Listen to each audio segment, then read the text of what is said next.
Want to keep your garden blooming all the way through summer and into autumn season?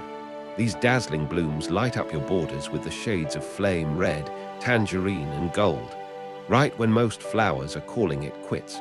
And the best part, they are super easy to grow. Plant Crocosmia corms in the spring in a sunny spot with well-drained soil. Just dig a hole a few inches deep and pop them in, pointy side up with a spacing of a few inches also. Once planted, Crocosmia doesn't need much fuss. Water regularly during dry spells and give them a little compost in early spring for strong growth. That's it. So if you want bold, reliable color when the rest of the garden is winding down, plant Crocosmia.